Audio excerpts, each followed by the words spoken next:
Hello everyone and welcome to the webinar Opportunities for Development and Protection.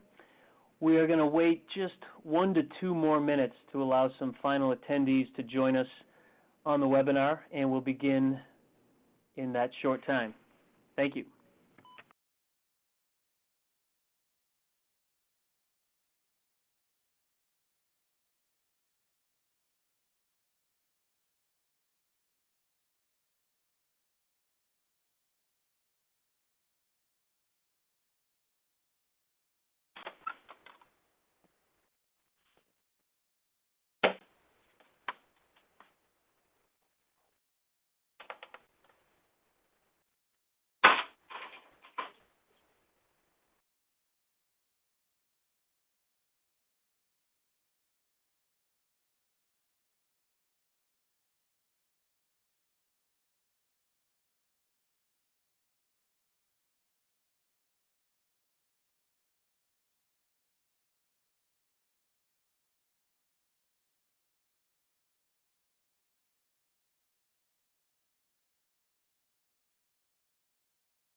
Hello again everyone and welcome to today's installment in the Understanding HUD Environmental Reviews webinar series, sponsored by HUD's Office of Community Planning and Development, or CPD. My name is John McGaugh. I work for the National Center on Family Homelessness, and I'll be the moderator for today's webinar. On behalf of CPD and the Office of Environment and Energy, I would like to thank you all for joining us today. Today's webinar is Historic Preservation and HUD, Opportunities for Development and Protection. Now, before we begin, I'd like to make a few logistical announcements. Today's webinar will last approximately 90 minutes, and the webinar is being recorded. You can access a PDF of the slides in handout format through the first link on the web links box at the top of your screen, in case you want to follow along by taking notes next to the slides. The recording and the PowerPoint presentation in full slide format will be posted on HUD's CPD Environment page. You can check the training website, also listed in the web links box, for updates to this webinar series and for in-person training opportunities. The full series and accompanying materials should be available online by November. As an attendee of this webinar, your microphone will be automatically muted. Please listen to the presentation through your phone for best results. The call-in information has been sent to you, and it's also listed in your meeting room screen under Audio Instructions. Another option is to use your computer speakers. This means that you will need to turn on and turn up the speakers on your computer. Now, due to the large number of attendees, there may be a slight delay in the advancement of the slides. If you experience any other technical difficulties, please let us know by using the question and answer box on your screen. You can also submit content-related questions using that same box. Feel free to submit questions at any point during the webinar. However, we will wait until the end of the webinar to answer as many content-related questions as time allows. Immediately following the webinar, you will be directed to a follow-up survey. Participants are strongly encouraged to respond to the evaluation to improve future webinars, and we greatly appreciate your participation in those. Today's webinar will feature Nancy Boone as the presenter. Nancy is the Federal Preservation Officer for the U.S. Department of Housing and Urban Development. Before coming to that position a year ago, she was Deputy State Historic Preservation Officer for the state of Vermont. And now, I'd like to pass this over to Nancy to begin the presentation. Nancy? Thank you very much, John. I appreciate it. I'm so glad that so many people were able to join us today, and I'm hoping that we can switch to the next slide. There we go. We only have an hour to cover a lot of material, but there are many links embedded in the presentation and the handout that you can use later to delve deeper into topics that might interest you. We will cover today preservation principles, some tools for development and protection, including Section 106, and we'll see some examples of HUD-assisted projects.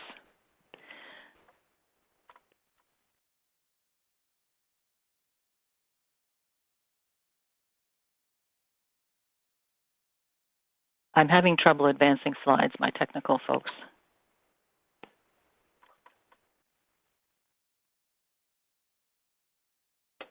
There we go. Thank you. I'd like to start with looking back at HUD's mission. And while the federal government has been providing affordable housing since the 1930s, HUD was created in 1965. And we really have a broad and very important mission, which today includes not only housing, but support for the broader communities where people live as well. And many of you are local partners in this effort. And you know, and probably have used, HUD's many programs to support your projects to create or rehabilitate affordable housing and enhance and revitalize communities. But what is historic preservation? Let's look into that in more detail. Basically, it is preserving the living legacy of previous generations, their achievements, their hopes and aspirations. It's preserving a sense of place, unique places that help people feel rooted and grounded, as opposed to the disorienting sense of any place or no place that anonymous development can sometimes bring. It is about using buildings. In a few instances, buildings are set aside for museums or study, but overall, we're talking about keeping buildings in active use. And preservation is also about protecting irreplaceable resources, for instance, archaeological sites that can tell the stories of how people lived for thousands of years before the written word. In 1966, in response to an increasing loss of historic buildings and places, especially through urban renewal and construction of interstate highways, Congress passed the National Historic Preservation Act. The Act begins by laying out some general principles, and they're worth taking a look at here. The first one, the spirit and direction of the nation are founded upon and reflected in its historic heritage. That covers things such as the importance of civic participation in government, as shown in the old post office building in the upper right. Includes the central importance of religious communities in rural life, as exemplified by the church on the lower left, and the many neighborhoods of ethnic enclaves as immigrants moved to and through them in pursuit of the American dream. The Act also states the historical and cultural foundations of the nation should be preserved as a living part of our community life and development in order to give a sense of orientation to the American people. This includes preserving traditional cultural places, like ceremonial places pictured here, that may still be used by Indian tribes or Native Hawaiians, all the way over to hometown downtowns. And finally, the Act states that the preservation of this irreplaceable heritage is in the public interest, so that its vital legacy of cultural, educational, aesthetic, inspirational, economic, and energy benefits will be maintained and enriched for future generations of Americans. In the lower left here, you see some 8th graders who are practicing their graduation ceremony in a New England meeting house. And they're sitting on the same stage where their parents and grandparents and even great-grandparents graduated. The legacy of the past has value in the present and in informing the future, and it's a public value. So preservation encompasses a broad range of activities. Preservation is community development, enhancing or recovering neighborhoods, downtowns, and village centers, whether revitalization of an entire district like Pike Place Market in Seattle, which is also a successful tourist destination, or the opening of a new restaurant and gathering place that draws people downtown, or neighborhood residents getting together, as shown here on the bottom, to create a cooperative community garden center because they all gardened and they didn't want to have to keep driving out to the suburbs to buy plants and supplies. Preservation is affordable housing and the creation of housing in historic buildings. Historic buildings represent an opportunity to create housing across the income spectrum, but especially in walkable, transit-oriented city neighborhoods. Multifamily rentals in large houses in Victorian-era neighborhoods, modest single-family and duplex owner-occupied homes, and non-residential buildings repurposed for housing, like the senior housing pictured in the lower right here. Across the country, in towns large and small, merchants, government officials, preservationists, and civic leaders are working together to enhance main streets as centers of economic activity, local pride, and unique historic character. Preservation is Main Street revitalization. The National Main Street Center, part of the National Trust for Historic Preservation, provides inspiration and training to a network of local partners, and the program link is shown here on the screen. One way that preservation is economic development is through heritage tourism. More than 800 communities have become Preserve America communities, inviting heritage tourism and its economic benefits to their towns and cities. About 80% of leisure travelers in recent years have planned their itineraries to include visits to historic places, not just museums, but also historic neighborhoods, downtowns, and rural landscapes. And as shown on the right, residential rehabilitation creates 50% more jobs than new construction. That's because preservation is labor-intensive. It creates jobs, well-paying, satisfying local jobs, and historic building rehabilitation keeps more of those dollars generated circulating in the local economy. Preservation is sustainability. On the macro level and on the micro level, preservation advances sustainability. The National Trust for Historic Preservation recently completed the study that you see on the left and found that building reuse typically offers greater environmental savings than demolition and new construction. The studies show that it can take between 10 and 80 years for a new energy-efficient building to offset the negative impacts of its construction through more efficient operations. On the right, you see an image. In the 1980s, the National Trust created this image of a gas can building to illustrate the concept of embodied energy, and this was the time of the oil crisis. And the embodied energy represents the energy that it took to manufacture and transport materials and assemble them to create the building. So to demolish that building simply wastes that embodied energy. And as they say, the greenest building is the one already built.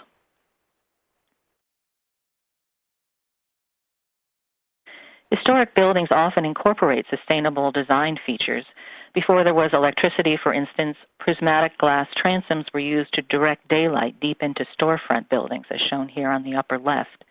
And historic row houses in city neighborhoods economized on materials and heating demands while putting workers within walking distance of jobs and services, a sustainable principle still very much prized today.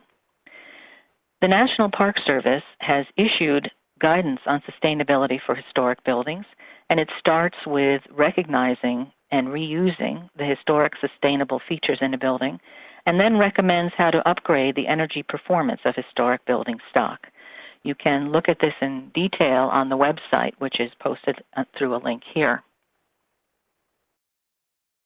Windows is an area in historic buildings that often generates discussion about whether to repair or replace. Certainly everyone wants energy-efficient windows, and many people just assume that that only means new windows. But historic windows can be made as efficient as new ones, often at less cost than a new window of comparable quality. And a number of studies have shown how. We invite you to visit the link shown here to see them.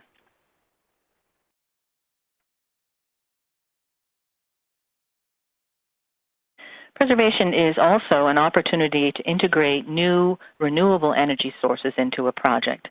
When the porch on this building was built to replace a missing one, solar voltaic panels were incorporated into the entrance roof. The building serves as the Thoreau Center for Sustainability at the former Presidio military installation in San Francisco. Adaptive use, adaptive reuse, is a common theme in preservation, taking buildings that have outlived their original purpose and giving them a new purpose. Remember, again, that the idea is to keep buildings in use. So here are a few examples. One, a very creative one, to start on the top, an airplane hangar that was reused as a trampoline center and recreation center. On the lower left, a downtown commercial building that became a children's museum, and on the right, the upper floor of a historic carriage barn that became a state-of-the-art computer center at a college. So what is historic? I'd like to focus primarily on the National Register of Historic Places, which was authorized by the National Historic Preservation Act of 1966. And the National Register is the official list of properties worthy of preservation. And it is the threshold for regulatory review under Section 106, and we'll talk about that in more detail in a few minutes.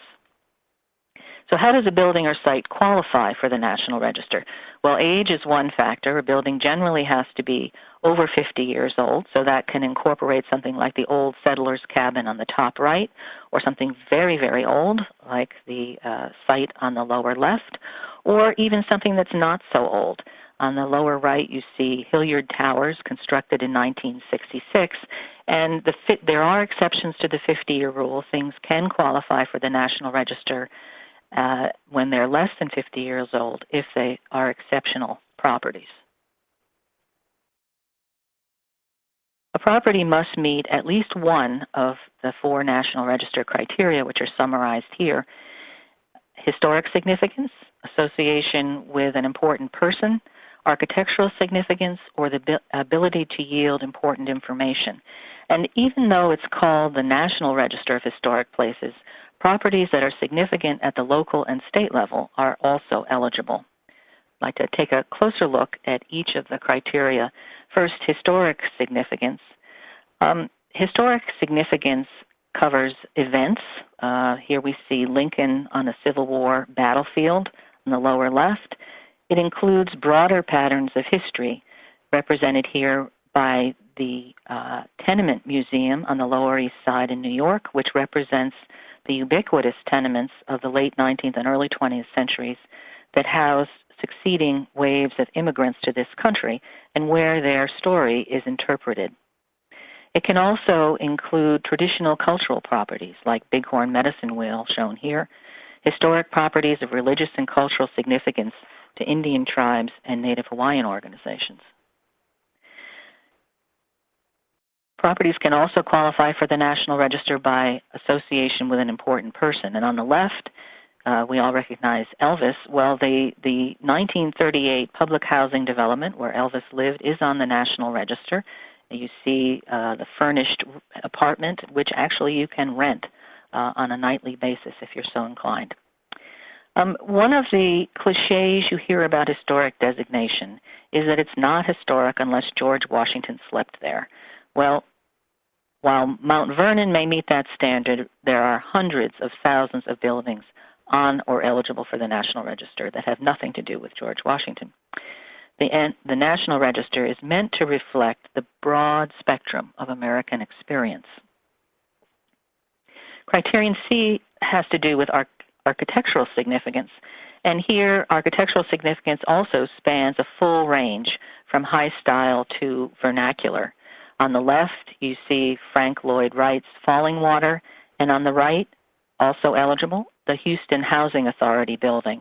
Both of them share distinctive design characteristics of the period: cantilevered form, flat roofs, and continuous bands of windows that turn a corner.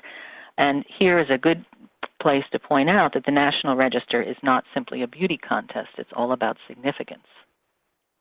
Criterion D is the ability to yield important information, and this often applies to archaeological resources, although it's not limited to archaeological resources. But it treats the features and artifacts that may convey the stories of past occupation, past life. A third component of National Register eligibility is something called integrity. And as you see on the screen here, there are different aspects to integrity, but basically it has to do with how well a property still conveys its historic significance and appearance. Some change is acceptable, but would a person who occupied and used the property historically still recognize it today? Sometimes change is dramatic and absolute, and other times it's incremental. And if you look along the gradient of architectural change illustrated here, when does the building reach a point where it has lost its historic character? As you proceed from a fully architecturally detailed original structure on the left that slowly loses its components over time, a porch, a door, brackets, siding, windows. If a building has lost its integrity, it's no longer eligible for the National Register. Most buildings listed on the National Register are part of historic districts, where parts may lack individual distinction, but taken together they form a greater whole. And these are often the way that neighborhoods, downtowns, and other areas are listed on the National Register rather than nominating them one by one. Within a historic district, there are two classifications of properties: contributing, those that contribute to the historic character of the area, and non-contributing. And non-contributing buildings are ones which are too young, they're not 50 years old, or they lack integrity. They're older, but they've lost their historic features over time. And non-contributing buildings in a district are not considered historic. I wanted to note one particularly helpful tool for assessing National Register eligibility, something called historic context or multiple property documentation. Basically, these are research documents that look at a given subject by theme, geographic area, and time period, and then provide an in-depth analysis of the history and significance of that type of resource in that time period and place, and go on to lay out what the requirements are for resources of that type to qualify for the National Register. The example that you see shown here on the left is a draft context on public housing, which may be of particular interest to some of you. It's available online at the link shown. And in your particular geographic region, there may be ones also on schools or housing types or government buildings or churches or simply an area or neighborhood itself. And if you have many projects in a given area where there is not an existing National Register historic district or any listings, you might consider developing a historic context as an effective planning tool to help identify historic properties. You can find information about historic buildings in a number of places. The National Register database, which is shown here in the link at the top of the screen, allows you to search by place, by type of resource, by multiple property. For historic districts, the database lists streets within it and not individual addresses, so it's more like an index. But the National Register office is currently scanning and posting full nominations so that you can then be able to go online and read more detail about individual buildings. The State Historic Preservation offices, I hope many of you already know and work with SHPOs. Every state and territory has one. The SHPO offices process National Register nominations and keep copies on file. And these nomination documents describe the significance and history and physical qualities of properties, along with pictures and maps. So they're great basic information that you need to collect if you're working on a building that is historic. Some SHPO offices have databases online, and here's a link that shows those, and below it a more general link where you can find information about state historic preservation offices. Besides National Register information, they have state registers and inventories with information on additional buildings that may be eligible and may qualify for the National Register. They have extensive expertise in evaluating properties for the National Register, facilitating tax credit projects, and much, much more. Sometimes they even have grant programs.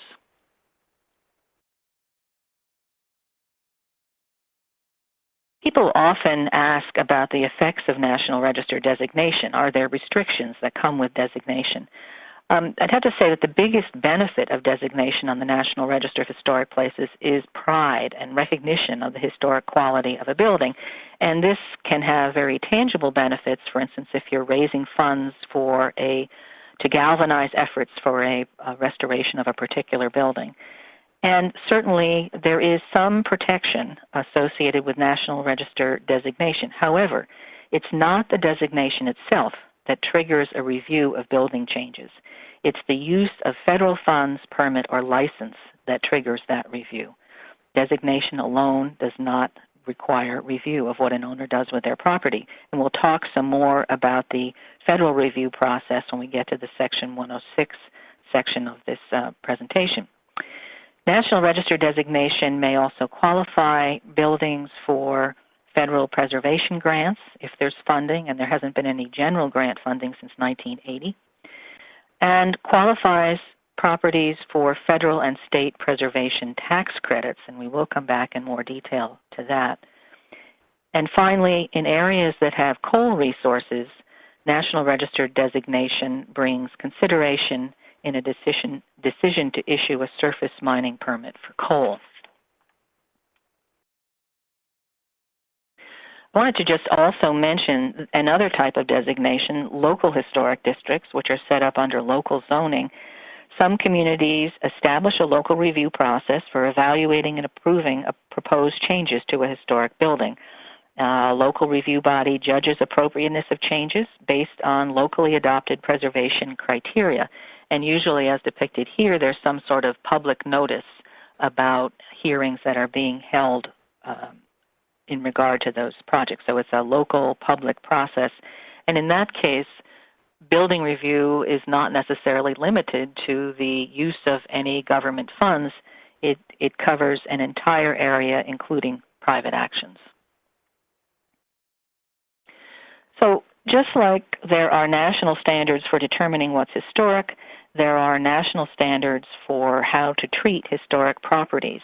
And the Secretary of the Interior standards for rehabilitation are the most commonly used, and I wanted to take just a couple minutes to go over what is included in those standards.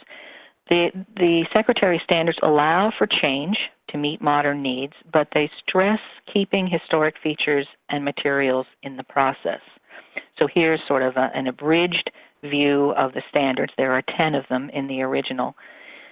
And the standards begin with a preamble that says that these principles, these standards, should be applied taking into account technical and economic feasibility. And that's important to sort of keep in the back of your mind as you're working with the standards.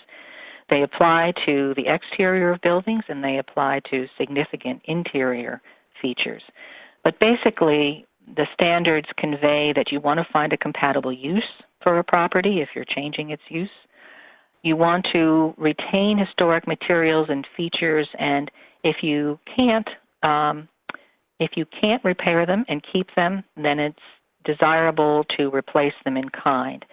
So as you look at the image on the lower right, you see that the decorative trim along the base of the porch, some of it had rotted beyond repair, so the owner simply ordered replacement pieces made by a local craftsperson, and they were inserted here, and they show up as the unpainted boards underneath the porch. The standards also direct that archaeological resources be protected in projects that are being reviewed under the standards. And it's okay to add additions to historic buildings. The Secretary Standards for Rehabilitation say that if you are adding additions, they should be compatible. They should be reversible. They should not destroy the historic features of the building in the process. And I wanted to point out something that is sometimes misunderstood. The Secretary Standards for Rehabilitation do not require you to replace a missing feature if it's not there. You're not required. You may choose to, but you're not required to replace missing features. The National Park Service has extensive guidance on the standards. I encourage you to take a look at this link if you're not familiar with them. It gives excellent advice on how to apply the standards. And they also publish a series called Preservation Briefs, which gives information by topic, so that there's a preservation brief, for instance, on energy conservation, one on stained glass, on HVAC, on roofing, etc.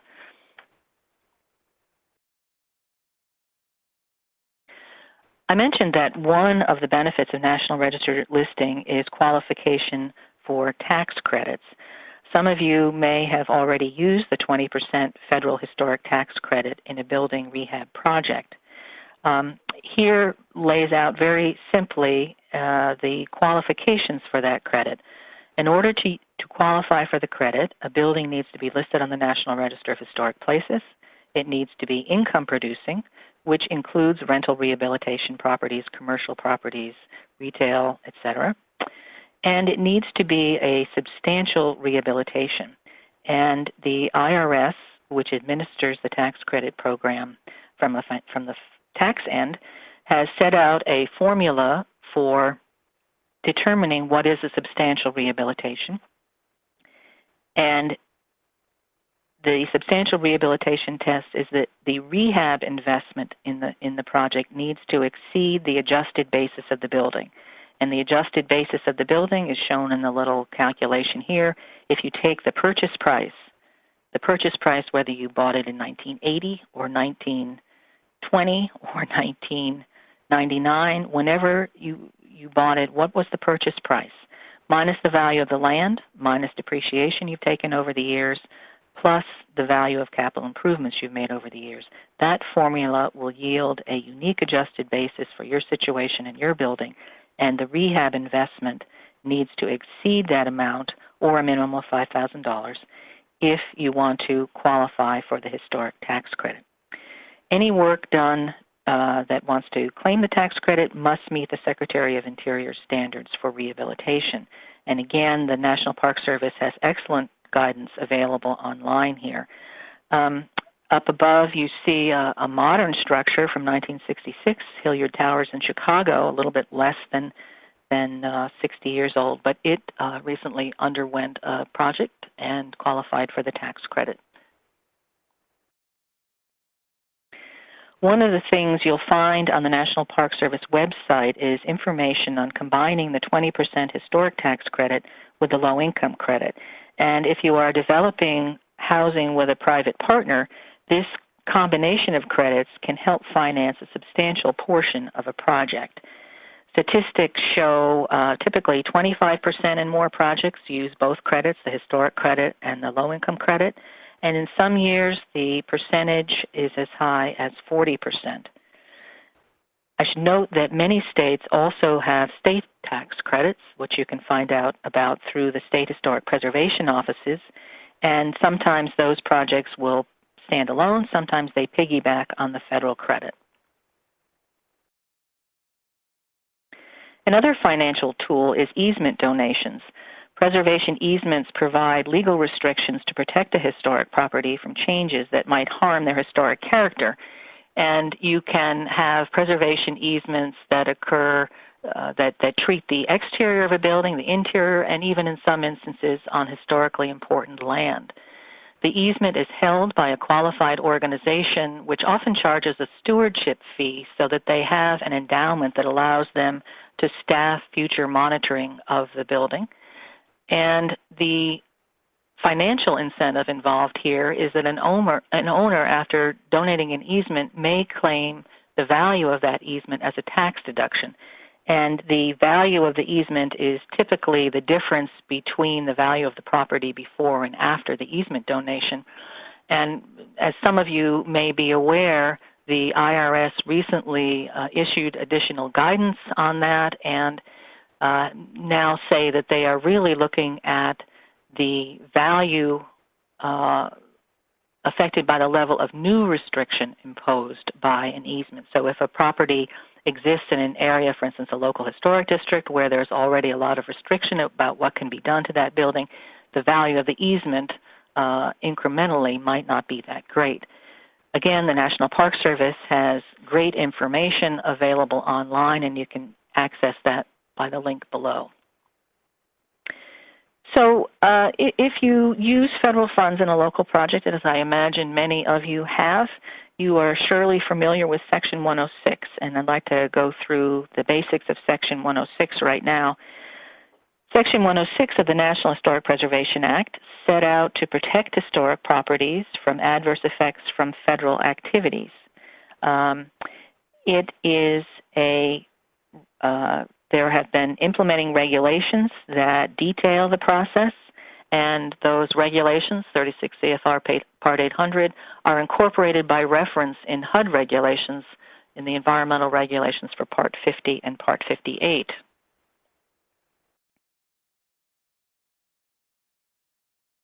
Basically, there are 4 steps in the Section 106 review process, although in practice sometimes the steps merge. It's a collaborative process where parties share information on each step, and we'll go into each of those steps in detail. I wanted to refer you to some general guidance that's available on our website at the ATEC website. It stands for Assessment Tools for Environmental Compliance. And the ATEC website is where the Community Planning and Development Office lodges all of its guidance on environmental reviews covering a wide range of areas, even beyond historic preservation. So if you haven't already bookmarked this and you're working with HUD funds at the local level, we certainly encourage you to come here often. The agency official manages the Section 106 process for the federal agency. And as you know, under Part 58, that means responsible entities, and in this case, the agency official is the certifying official for responsible entities. If it's a Part 50 program, it's the HUD approving official who bears the responsibility for ensuring compliance with Section 106 before the project is approved. The agency official is the final decision-making party, with a few exceptions. And a note here that because of the specialized nature of the historic preservation aspect of environmental review, it's certainly recommended that responsible entities and HUD officials engage cultural resource professionals as needed. SHPO offices may provide names of such people in your area. So you start out by initiating consultation, taking stock of the project, identifying who is going to be participating in the consultation. That list of consulting parties may be long. Here's a list of possibilities. Certainly the agency official, the applicant for the project, the State Historic Preservation Officer, federally recognized Indian tribes and Native Hawaiian organizations, and those groups are involved for projects that may have an effect on lands where they currently reside and also on ancestral lands, which may be in an entirely different place in the country. Tribal historic preservation officers, local governments, other organizations with demonstrated interest, the general public, and the Advisory Council on Historic Preservation. The council oversees the process at the federal level and provides guidance for consulting parties and sometimes participates directly in a consultation itself. Consultation is a process. It's not an event. It involves talking to people, often more than once, and the expectation is for a good faith effort. We talked about needing to involve tribes, and I just wanted to point out the Tribal Directory Assessment Tool, known as TDAT. You see the link here.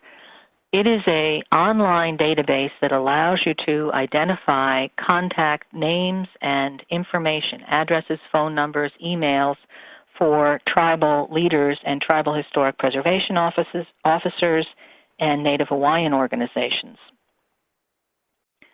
A very quick demonstration of how that works. You access the landing page on the web.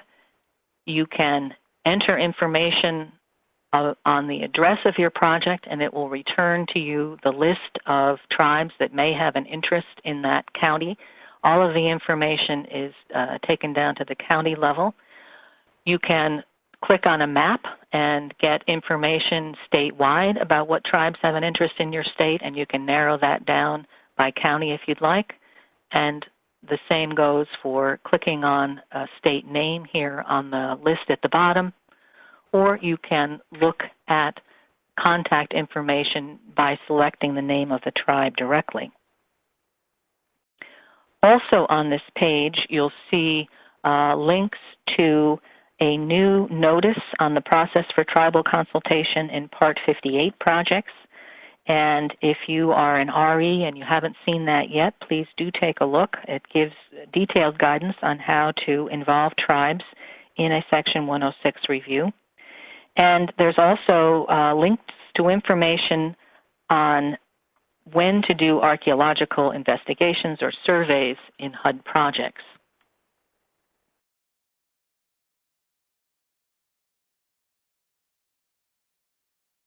It's the agency official's job to define the area of potential effect and then look at what properties exist within that APE and identify and evaluate whether they're eligible for the National Register.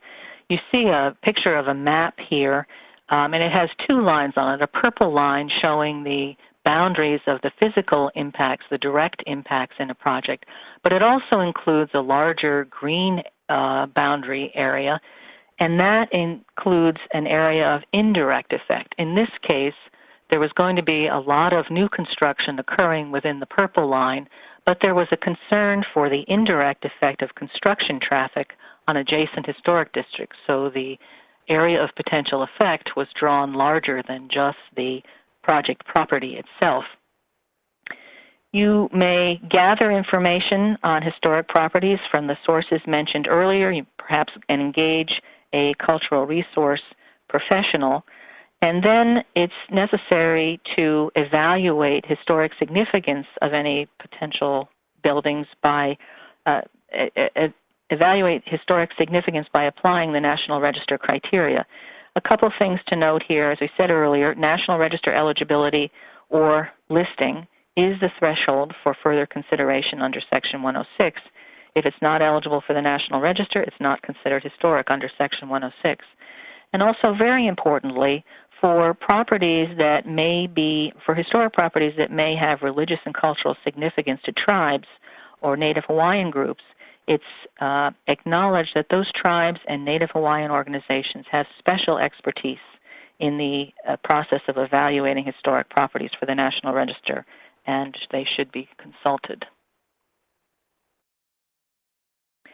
Next, if you have historic properties, then the idea is to assess adverse effects. There are criteria of adverse effect that you apply to properties within the APE, and let's take a look at a couple of examples of adverse effects. One very obvious one is the damage, destruction, or removal of historic properties. Those are direct impacts, direct effects. There may be more indirect kinds of effects as well. There could be a change in the character or use of a setting, and this may be particularly applicable to traditional cultural places. Or there may be a change of use that results in physical changes that don't meet the standards. So here on the lower right, you see a one-room schoolhouse, which the town turned into their local fire station at one point in the past. Obviously an incompatible use that would not meet the standards, and changes that have obliterated the original historic features of the front of the building. An adverse effect can also be the removal of historic properties from their original location, or the introduction of visual, audible, or atmospheric elements that might interfere with historic properties. Here's a mock-up, a computer mock-up of a wind tower planned for Nantucket Sound, which had been identified as a traditional cultural place by the local tribe. The goal is to avoid adverse effects and make a finding of no historic properties affected, which means no historic properties are there or they're not affected, or no adverse effect, which means that the project will have an effect, but it is not adverse. However, if you have an adverse effect that remains, then consultation continues to resolve those adverse effects. If there is an adverse effect, you have to notify the advisory council and invite their participation, providing them with enough background information about the project that they can understand the issues, and the council will respond within 15 days to say whether they're going to participate. And they rely on criteria for participation that are outlined in 36 CFR Part 800 Appendix A. They include things like the project contains issues that are important to tribes, or there may be substantial impacts on important properties, or a project may raise questions, important questions about policy, interpretation, or procedure. So you continue to consult with the parties to try to first avoid, and if it can't be avoided, to minimize adverse effects or mitigate adverse effects. You look at alternatives, you look at how something might be done to balance off unavoidable adverse effects, and if you come to agreement through the consultation process, there's a memorandum of agreement that is signed. For HUD projects, that memorandum of agreement must be executed prior to the decision point for a project, something very important to remember. Of particular interest in HUD-assisted projects is the Advisory Council on Historic Preservation's policy statement on affordable housing and historic preservation. It includes things like direction to focus on building exteriors in historic districts and not spend too much effort on reviewing interiors. It talks about adhering to the standards where possible and practical. And sometimes neighborhoods where you're working involve challenges beyond the routine that make standard routine responses impractical. Archaeological investigation should be avoided, it says, unless it should be avoided for projects involving only rehab or minimal ground disturbance. And overall, reviews of affordable housing projects should focus on preservation goals of the community, the broad preservation goals. The policy statement also encourages streamlining through tools like design guidelines, where there can be agreement about a series of locally developed design guidelines that will apply to project reviews in a given area. If there remain adverse effects, you can set up measures to offset or compensate for those adverse effects. Mitigation measures may relate to the particular property where the adverse effect is occurring, or to other historic properties in a similar location or of a similar type. And here's just a very quick and incomplete list of some types of mitigation measures that have been used in the past. And creativity is certainly encouraged, as well as input from consulting parties. Section 106 provides for streamlining procedures and programmatic agreements. These are agreements that can cover a whole group of projects all at once with a streamlined process. They can apply at a city, state, or national level. They often include exempt activities that lay out activities that are so unlikely to have an adverse effect that they simply don't need to be reviewed at all. Some programmatic agreements also contain delegation of review authority. So in that case, a qualified professional is authorized to sign off for the state historic preservation officer, of course with their consent in the original programmatic. Even with good planning and consultation, you may have unanticipated discoveries, so it's good to plan for that. If historic properties are discovered during construction after you've finished your Section 106 process, it's important to stop, notify the consulting parties right away, and re-enter consultation. If discovery includes human remains, special care is needed to respectfully cover over and secure the remains and notify the same parties listed above, plus local law enforcement officials. If burials are found, you need to follow the Advisory Council on Historic Preservation's policy statement regarding treatment of burial sites, human remains, and funerary objects. And the priority in that policy is to avoid disturbance of burials and build elsewhere on the site. Many of you are familiar with the request for release of funds form, the 701515, and I wanted to, if you haven't already seen it, point out a recent change on the second page of the form. Responsible entities are now required to certify compliance with Section 106 and consultation with state historic preservation officers, tribes, and the public. There has always been a general certification that you've complied with environmental regulations. Now that remains, but there's also one that specifically cites Section 106 and consultation. And that ties consultation directly to the approval of release of funds. So I want to spend the last few minutes of the presentation looking at programs and projects that you as local and state governments and authorities and nonprofit organizations may be familiar with. Certainly they're similar to the many projects that you identify, plan, and develop.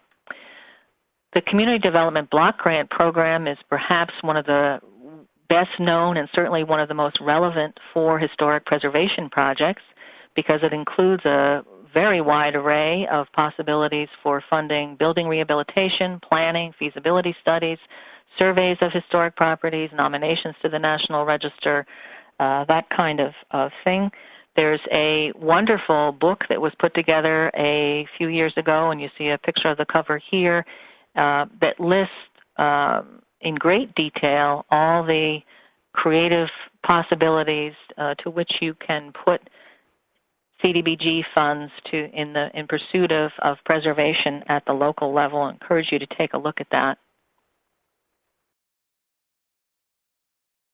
Here's one example from Casper, Wyoming. You see Building B on the Life Steps campus. In a most recent grant of CDBG funds, the owners will install windows of historic design to enhance the historic character of the building. The original windows had been lost.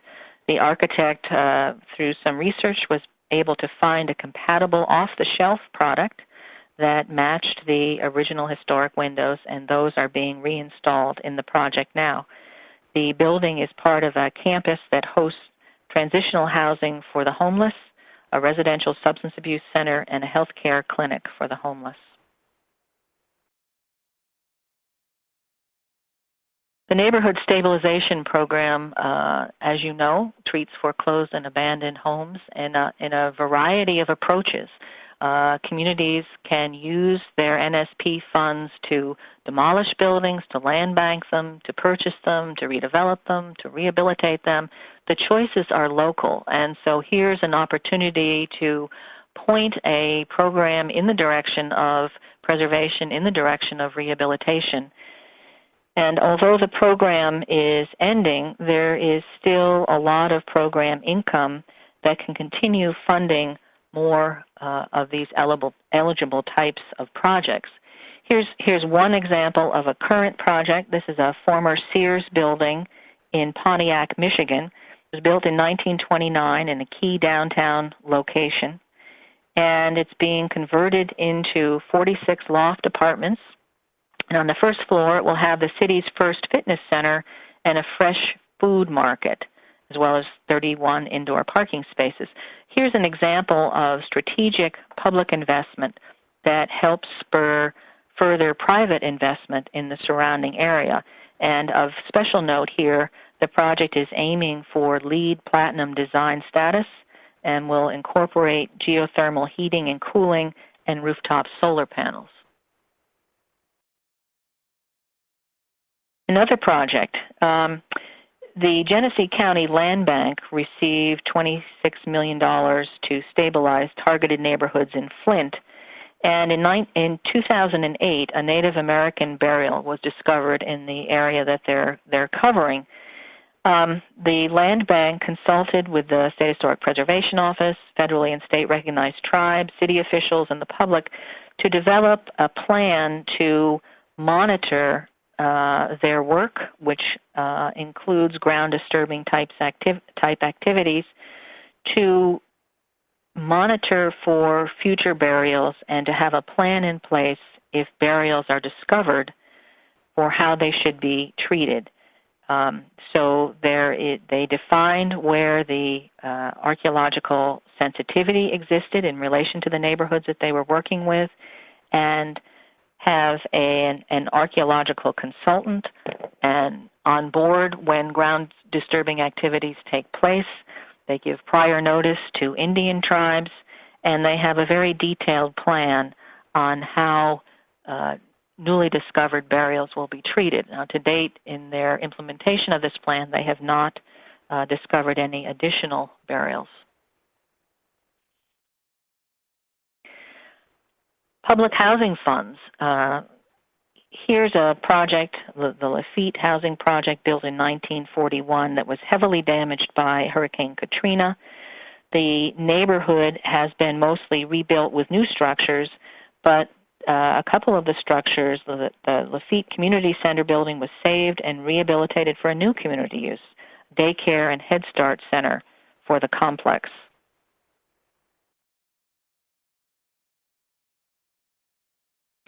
Here's an example of a modern, although also historic, structure undergoing some rehabilitation with HUD refinancing.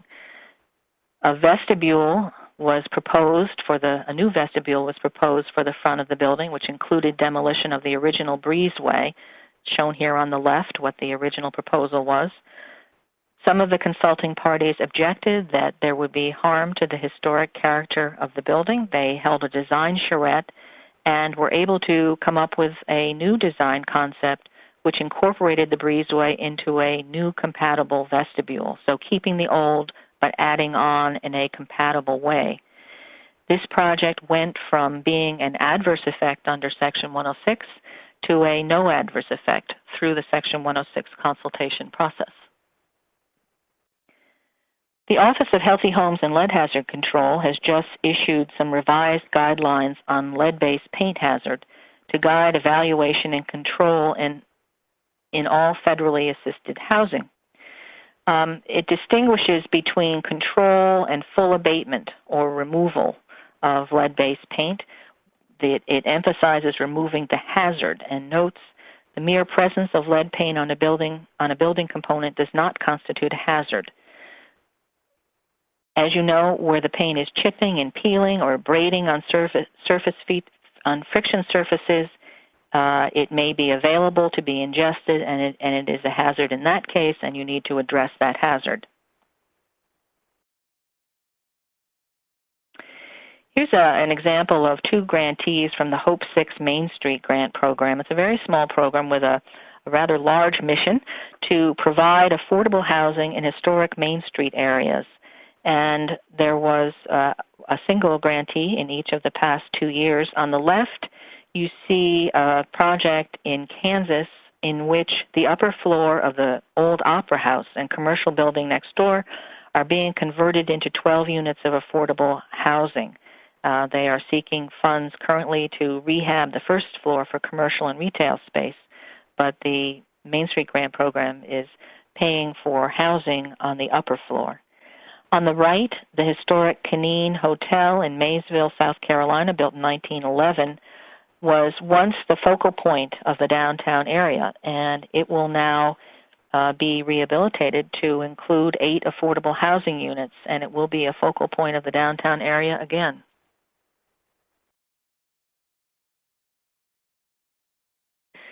Under the Sustainable Communities Regional Planning Grant Program, the Thunder Valley Community Development Corporation and Oglala Lakota Nation are developing the first regional plan that will address housing and economic development needs for the Pine Ridge Reservation in South Dakota. And besides all of the areas that you'd expect to find in a regional plan, like housing and transportation and land use and environment and public facilities, etc., this plan will also include a section on culture and spirituality. And finally, a quick example of before and after of a rehabilitation for affordable housing in Goshen, Indiana, where the historic appearance of the original building has been greatly enhanced through the rehabilitation. Again, to wrap up, I want to direct you back to the HUD ATEC website for tons of information on the things that we've talked about today and the relevant pieces on the other environmental review areas that occur in HUD projects. And we hope to be adding some information on best practices in the website on the website sometime soon to encourage and inspire similar activities. As with any environmental review of a HUD project, we encourage you to look to your local HUD environmental officers at the regional and field office level for assistance in the reviews that you're undertaking. And you can find your local HUD environmental officer by clicking on that link at the top. My contact information is listed below. And I'd just like to end by saying thank you for your attention. And if you are already involved with projects that use and preserve historic buildings and places, congratulations, that's great. And if you have not incorporated historic buildings into your projects yet, I hope that you may think about it the next time you are conceptualizing a project to provide affordable housing or to bolster economic development in your community. And now we'll take some of your questions, so I hand the mic back to you, John. Great. Thank you, Nancy. That was great. Yes, as Nancy said, we'll be taking some questions. And as a reminder, you can submit questions by using the Q&A box on your left side of your screen.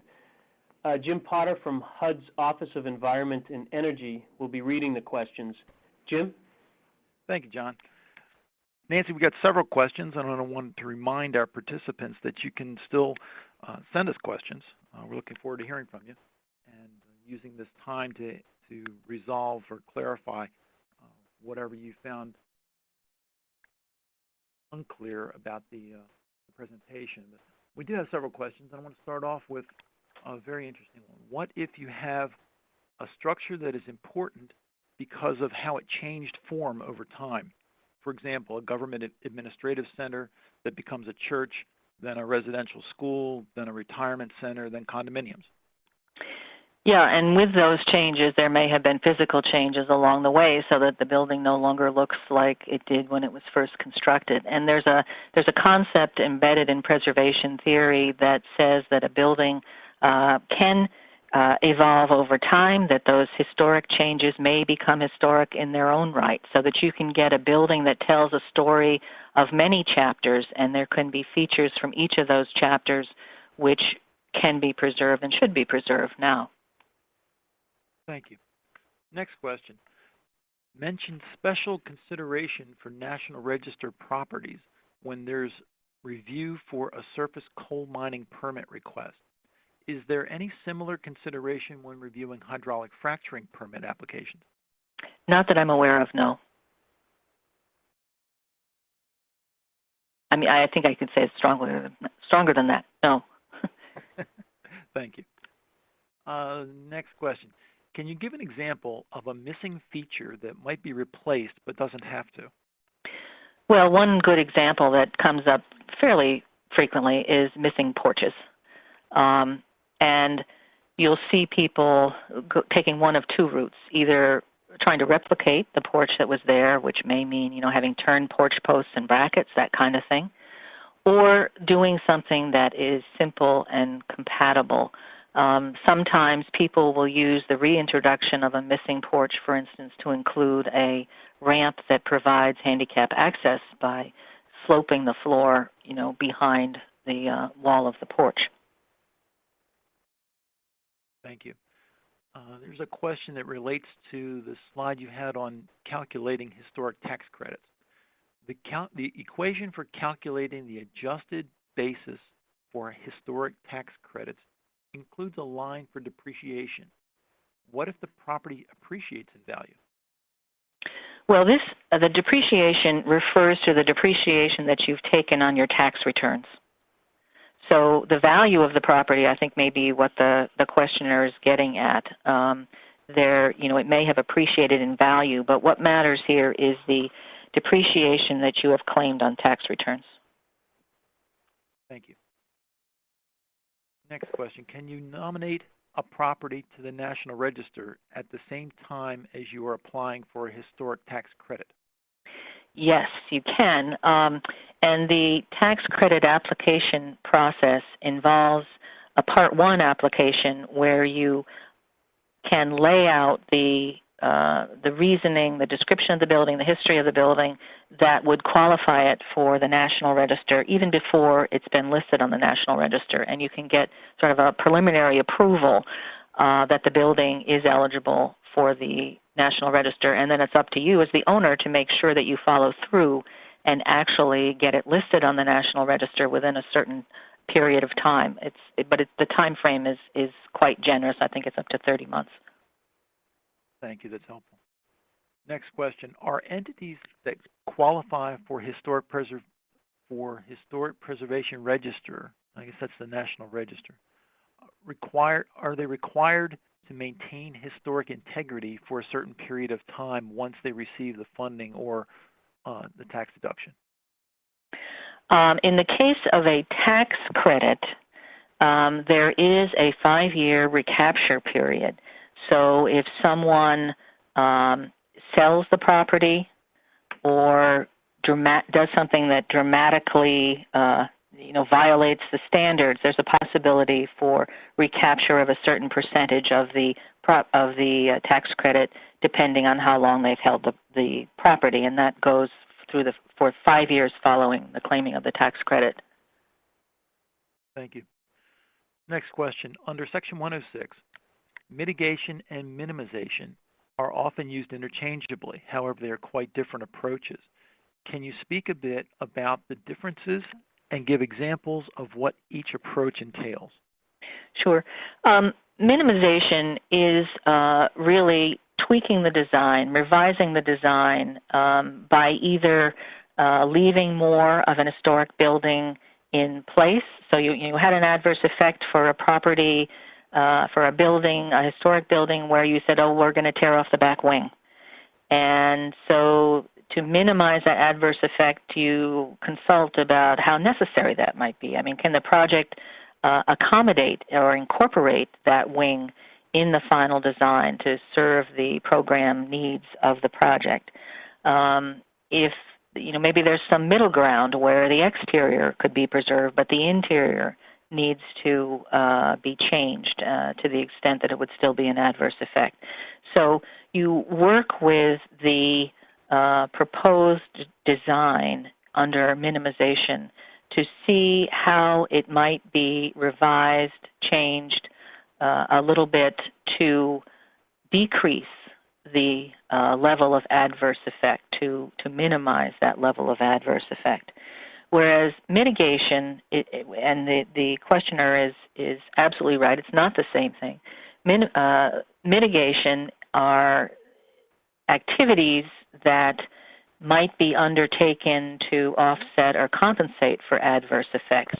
So they're things beyond what you've done to minimize the adverse effect that somehow try to balance out the fact that you are having that adverse effect. So it might be something where you decide to create an interpretive display about the history of the building to help people understand its value and importance, and that helps balance off the fact that you're losing a little bit of that building in the rear wing, that kind of thing. So mitigation can involve education and interpretation kinds of efforts.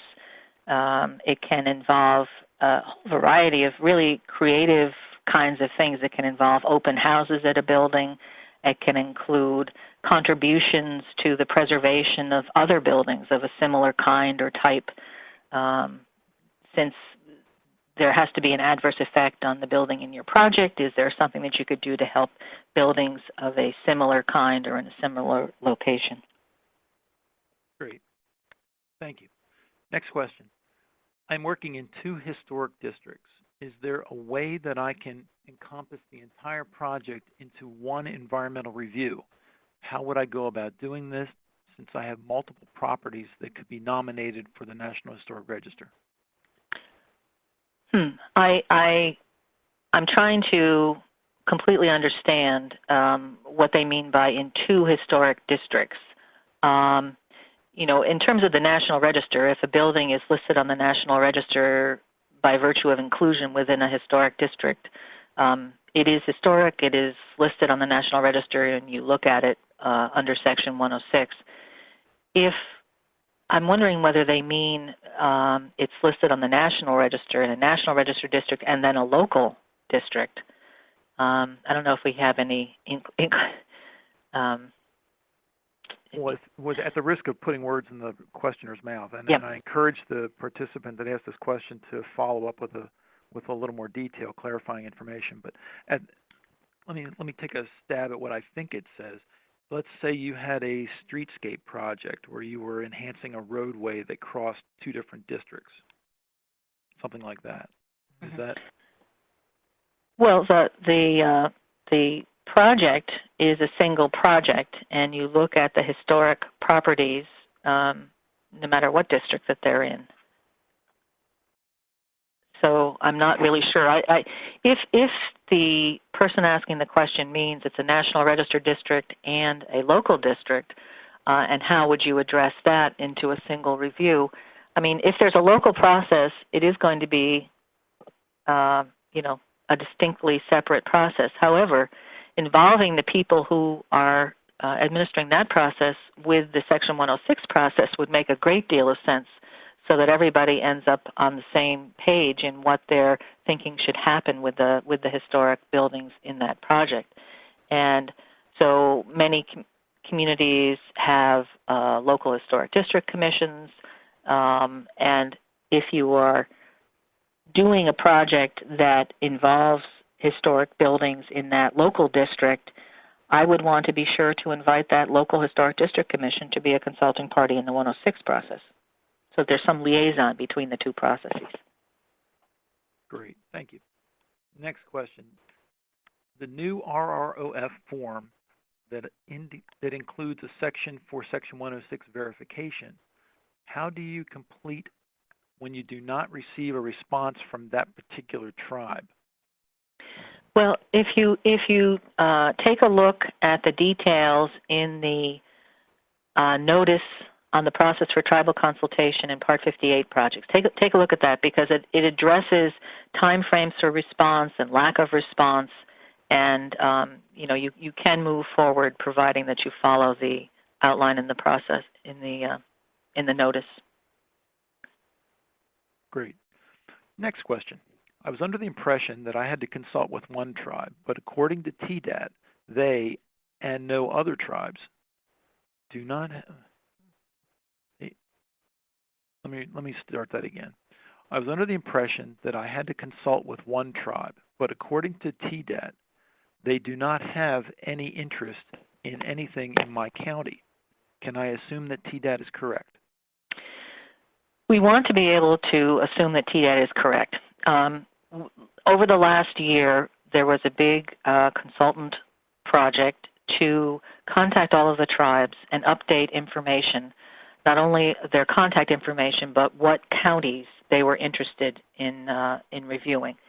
And I'm sure that it was not a perfect process, that there may be some things that are missing. We want very much to have new information, updated information pointed out to us so that we can incorporate it in TDAT, so that we can, with great confidence, rely on that.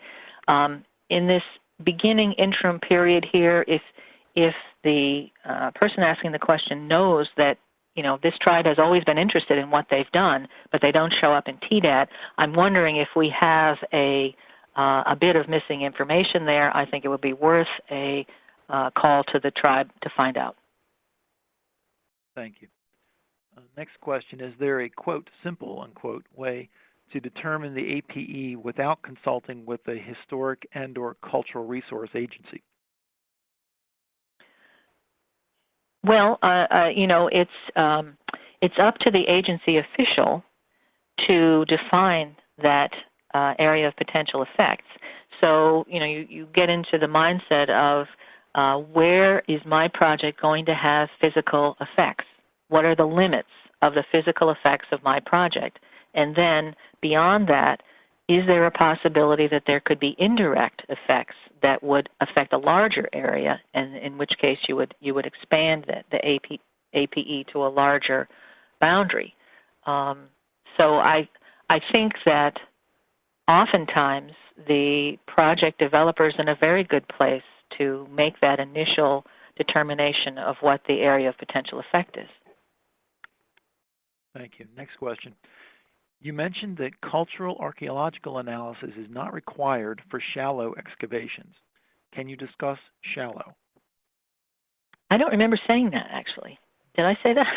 I don't remember you saying it either, but that is the. Yeah. I wanted to pass that on. But I can address the idea behind that question. In different parts of the country, you may find archaeological resources present at different depths in the ground. So in some areas, you may find things virtually right next to the surface, in which case any excavation in that area has the potential to affect archaeological resources. In other areas, the depth at which you'd expect to find resources may be much deeper, or you may be in a floodplain where there have been centuries of flood deposits. Conversely, you may be in an area where there's been great erosion, which has taken away some of those higher levels and gotten close to the deposits. So it varies so much that it really isn't appropriate to set any sort of national standard for what depth of excavation has the potential to affect archaeological resources. That said, I think it's very appropriate for people at a more regional and local level to talk about whether there are any guiding principles like that that could apply in their area. And you could, agree among, tribes and the State Historic Preservation Office and the agency to treat projects of a certain, with a certain depth of ground disturbance in one way or another, depending on, what you expected to find. Thank you. Next question. Many housing projects in our state involve neighborhoods that are not high style or obviously significant for their architecture. Can you provide some basic tips for agencies that may be starting the identification process as to what other sorts of things, cultural associations or community development, that may make a property significant or eligible for the National Register? Well, I mentioned this tool of historic context and multiple property documentation, and basically here's an instance where it might be very appropriate to observe and analyze and research a given neighborhood to find out what qualities it possesses that might qualify buildings for the National Register. So, for instance, it may be very vernacular architecturally, but there may be a standard pattern of vernacular housing that was used again and again in the district, and that may have architectural significance that would qualify it for the National Register. There may be historical associations. An area may have been built or occupied by an immigrant group, an ethnic group, and so the occupancy of buildings within a neighborhood may help illustrate those patterns of historical development under Criterion A and qualify things for the National Register. When I talk a little bit about the idea of historic districts, it's often the case that each individual component of an historic district is not some outstanding, distinctive structure, but taken together you can say, here we have an entity that is a very good example of a ethnic neighborhood with very humble housing from the 1890s, whatever it is. And so I think that looking at researching and analyzing the neighborhood from a historical and architectural standpoint will give you some guidance on what could be eligible for the National Register and what could not. And taking that a step further, if you were anticipating a number of projects on buildings in that area, you might also want to think about the idea of doing some sort of local design guidelines about appropriate treatments for those simple historic buildings. What really matters about their physical features, and how can you preserve that while allowing the change that people are seeking to upgrade their housing? And you can set that within a regulatory framework so that it helps streamline the treatment end, the review end of building projects, as well as the evaluation end at the beginning where you're looking at what's eligible for the National Register. Thank you. We have a 106 process question.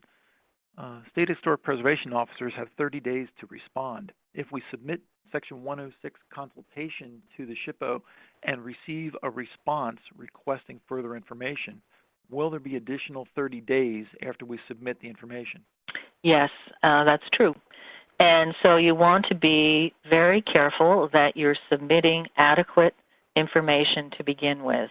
And there's information about how to do that on the HUD ATEC website. Often state historic preservation offices will have some guidance of how to package information, what they need to look at. Some historic preservation offices hold seminars and little training sessions to help people know what to give them for their review. So the answer is yes. If you're asked for more information, it will extend the time frame. And so it's sort of a heads up to try to provide complete information the first time around to keep the project moving along. Thank you. We've gotten a couple of questions on how to deal with conflicts among the various criteria, and this is, I think, a very good one.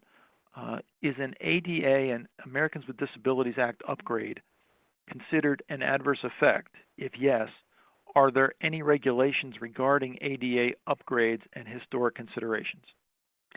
ADA access is definitely not an adverse effect in itself.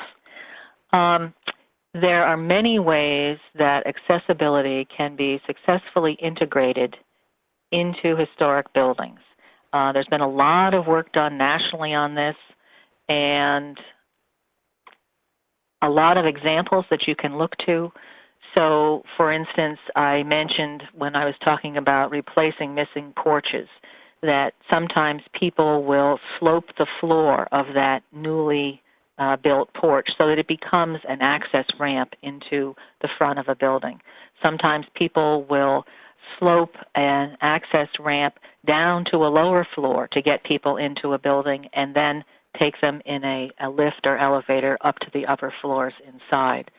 I guess I would say that I have just seen so many instances where access has been adequately and skillfully provided and incorporated into historic buildings that there's so much good guidance out there that it would be unlikely that you would have a problem that couldn't be overcome in a way that respected the historic character of the building. Thank you. Next question. Do you have examples of what qualifies as consultation with the public? Yeah, sometimes there are meetings which are being held anyway for projects. A program area will require that there be a notice about a public hearing, and so the Section 106 component can piggyback on that and take part in the same meeting. I think that in general, you don't need to publish a newspaper notice for Section 106, but you need to think about how to get the word out. And so there may be ways like using your city's website or a planning department website to talk about upcoming projects and just saying that you're interested in public comment on this building. Sometimes there are newspaper articles, press releases going out about upcoming projects, and there can be a reference in there to the fact that there is an opportunity for public comment.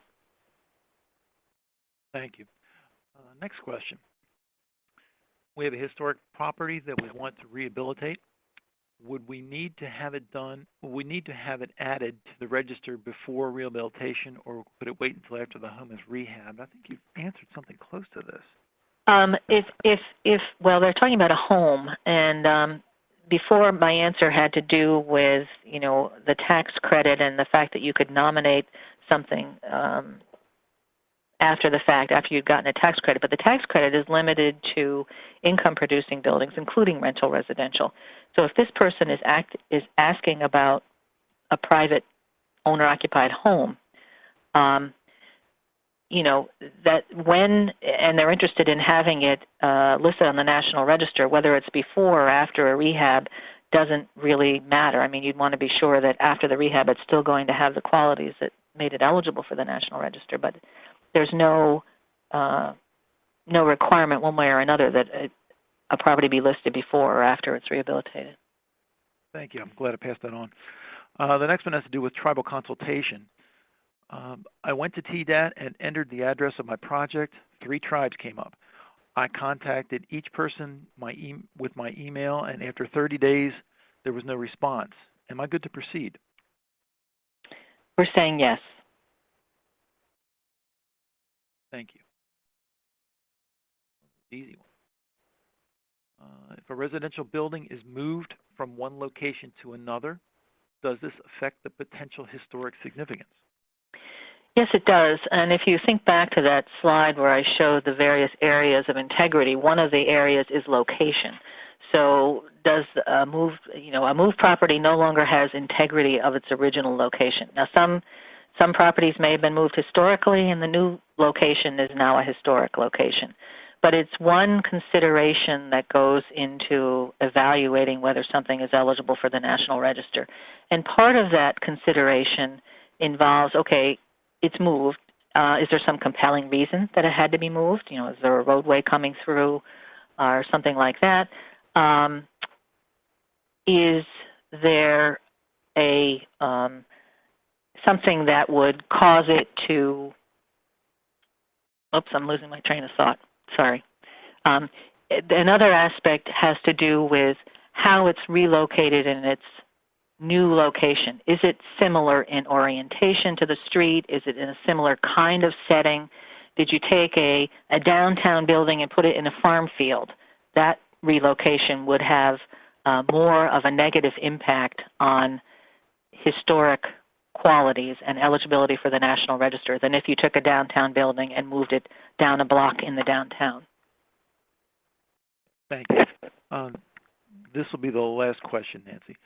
Under HUD, we evaluate buildings for the National Register. How much flexibility do local jurisdictions have to require historic materials even if the building is not eligible to be on the National Register?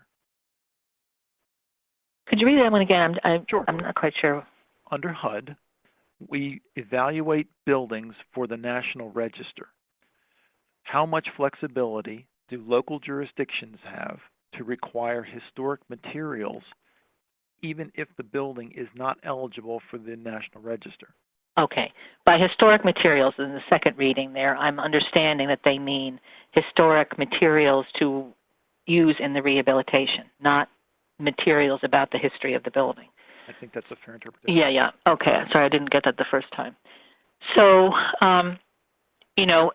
if a project is being reviewed under Section 106, then the threshold is whether it's eligible for the National Register. And if it's not eligible for the National Register, then there's no requirement to preserve historic character because it's already been defined as not historic. Local jurisdictions are different, and they often have broader considerations than just historic quality. So there can be a design component in local zoning districts that apply to historic and non-historic buildings, saying, our neighborhood, this village center, whatever the local group defines, this area has a set of traditional building materials, which may often be historic, but this district uses brick and slate and clapboards and whatever, and so under local zoning, it's possible for a local jurisdiction to require traditional materials on non-historic buildings, and it's a separate process from what we've been talking about with the National Register in Section 106. Thank you, Nancy. John, that's all the time we have for questions. Back to you. Great. Thanks very much, Nancy and Jim. That was terrific. And thanks, everyone, for taking the time to attend today's webinar. As mentioned, the slides and recording of this presentation will be available on the HUD CPD Environment website. And again, the links are provided in the web links box at the top of your screen, and you can check the training page for updates. We will send you an email notification once all of these materials become available. Again, please complete the follow-up survey so we can get your thoughts for future webinars. And please do join us next Wednesday, September 19th, for the next webinar in this series titled Introduction to the National Environmental Policy Act. The registration link is in the web links box as well.